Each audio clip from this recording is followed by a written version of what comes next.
wabarakatuh. Kami dari SMA Negeri 2 Siak Hulu. Perkenalkan, nama saya Laila Hafizah sebagai pembicara pertama di tim pro di sebelah saya.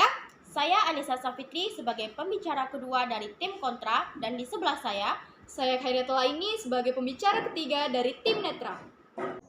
Dengan majunya perkembangan teknologi informasi, maka muncullah sosial media. Sosial media merupakan situs di mana seseorang bisa membuat web page pribadi dan terhubung dengan orang lain di sosial media yang sama untuk berbagi informasi atau hanya sekedar berkomunikasi. Penggunaan sosial media yang sudah sangat luas ini kemudian membentuk interaksi baru berupa jejaring sosial. Kemajuan teknologi ini layaknya pisau bermata dua, tidak hanya berdampak positif namun diikuti dengan serangkaian dampak negatif. Interaksi yang berlangsung dalam sosial media memiliki karakter yang sama dengan interaksi tatap muka di mana norma dan aturan diakui dan juga digunakan. Penggunaan sosial media akan berdampak buruk terhadap masyarakat yang kurang bertanggung jawab dan mengucilkan diri dari lingkungan masyarakat. Perilaku menyimpang kemudian muncul dalam interaksi sosial di dalam sosial media berupa 1. Pelecehan seksual. Pelecehan seksual adalah perilaku menyimpang atau tidak menyenangkan dan dapat mengganggu seseorang, bahkan dapat menimbulkan trauma baik secara fisik maupun psikis. Contohnya video seksual, penyusupan, penggodaan, dan pelanggaran pemaksaan. Yang kedua adalah terjadinya pembulian. Bully adalah perbuatan tidak baik yang dilakukan oleh seseorang atau lebih kepada orang lainnya. Contohnya, menuliskan kata-kata kasar di kolom komentar, mengirimkan pesan bernada ancaman melalui platform chatting, memposting video atau gambar untuk mempermalukan seseorang. Yang ketiga adalah menimbulkan sifat apatis. Sifat apatis adalah acuh atau tidak peduli terhadap orang lain. Contohnya, ketika seorang anak bermain gadget, lalu orang tuanya memanggil, anak ini mengabaikan panggilan orang tuanya karena terlalu asik bermain gadget. Yang keempat adalah pornografi. Pornografi adalah video, gambar, atau tulisan yang menggambarkan perilaku seksual. Dampak langsung yang dapat terlihat jika seseorang menonton video pornografi adalah menimbulkan kecanduan. Nah, menurut Margaret, kasus pengaduan anak bidang pornografi dan cybercrime KPAI tahun 2011 sampai 2018 mengalami kenaikan. Dengan ini, perlu adanya kewaspadaan para orang tua untuk menjaga anak-anaknya dalam bermain sosial media. Dan dengan ini, kita harus bijak dan arif dalam penggunaan dalam sosial media. Dengan ini dan dengan mantap, saya mendukung mosi sosial media adalah penyebab terjadinya penyimpangan sosial. Sekian, terima kasih. di era globalisasi ini, sosial media menjadi media online yang membuat para penggunanya dapat dengan mudah berpartisipasi, berbagi, dan menciptakan. Berpartisipasi dengan adanya sosial media dapat dilihat dengan banyaknya kegiatan-kegiatan sosial yang dapat disalurkan melalui berbagai platform yang ada di sosial media. Saya ambil salah satu contohnya, yaitu penggalangan dana bagi korban bencana alam. Saat ini, ada banyak aplikasi dengan berbagai fitur canggih yang dapat memudahkan para penggunanya menyalurkan dana bantuan sebagai bentuk partisipasi kepeduliannya terhadap sesama. Hal ini tentu saja bertentangan dengan mosi bahwa sosial media adalah penyebab terjadinya penyimpangan sosial. Bagi pelajar, berpartisipasi dengan adanya sosial media dapat dilihat bahwa saat ini pelajar dapat dengan mudah mengikuti webinar yang dilaksanakan secara daring melalui aplikasi belajar yang ada di sosial media.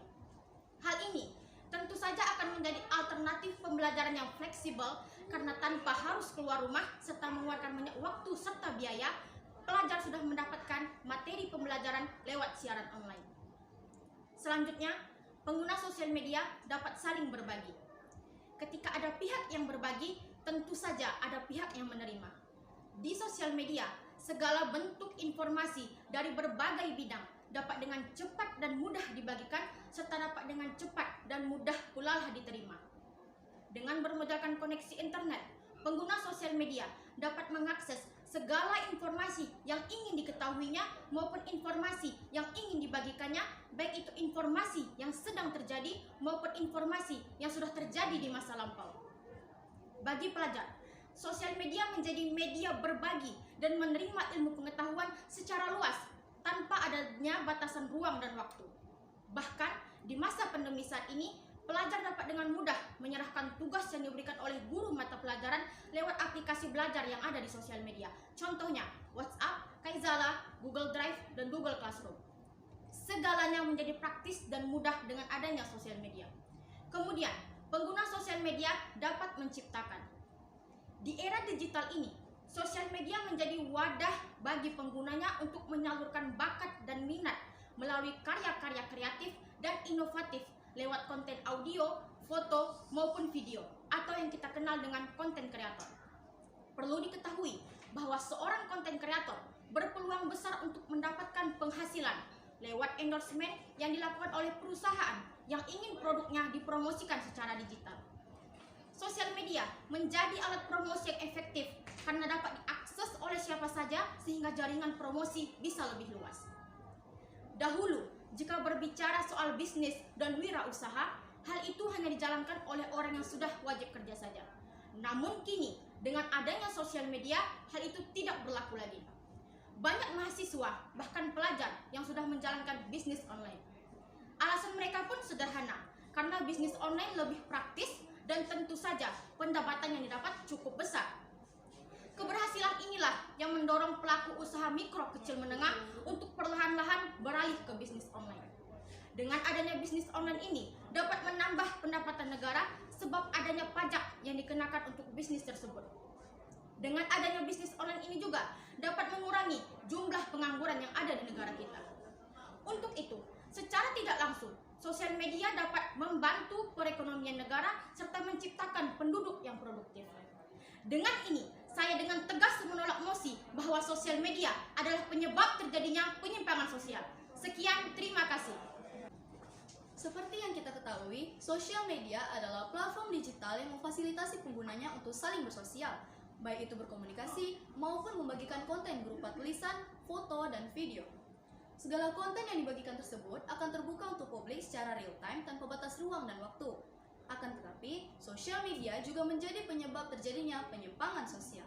Penyimpangan sosial ialah suatu tindakan individu yang menyimpang dan menyalahi aturan dan norma-norma yang ada di masyarakat. Ragam perilaku yang menyimpang dilakukan seseorang melalui sosial media dapat berupa pelecehan seksual, bullying, penipuan, dan lainnya. Kemajuan teknologi yang semakin pesat layaknya pisau bermata dua tidak hanya membawa dampak positif, namun diikuti serangkaian dampak negatif. Adapun dampak positif dan negatif pada penggunaan sosial media. Dampak positifnya adalah, yang pertama, sebagai media penyimpanan informasi. Yang kedua, situs jaringan sosial membuat anak-anak dan remaja menjadi lebih bersahabat dan perhatian. Yang ketiga, sosial media dapat menyambung tali silaturahmi dan memudahkan sanak famili yang jauh. Yang keempat, memudahkan berbelanja barang-barang sehari-hari di sosial media tanpa harus pergi ke tempat perbelanjaannya. Dan yang kelima, sosial media juga dimanfaatkan sebagai jalan dakwah atau menyampaikan ajaran-ajaran agama. Sedangkan dampak negatifnya adalah, yang pertama, berawal dari sosial media juga menimbulkan adanya penyimpangan sosial dan tindak kejahatan seperti penipuan, pembunuhan, bullying, pelecehan seksual, penculikan, dan lainnya.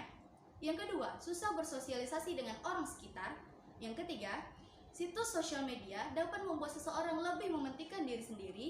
Dan yang keempat, karena sosial media juga membuat anak-anak dan remaja menjadi lalai dan tidak bisa membagi waktu karena terlalu asik dengan dunia maya, di mana mereka tidak tahu bentuknya seperti apa.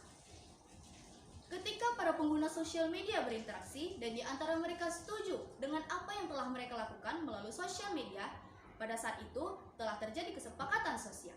Namun, ketika berinteraksi melalui sosial media mendapatkan perlawanan, dapat dikatakan telah adanya perilaku yang menyimpang terjadi dalam proses interaksi. Media sosial yang berkembang di dunia maya telah melahirkan suatu area-area tanpa batas. Sehingga, interaksi yang terjadi juga melahirkan suatu hubungan tanpa batas.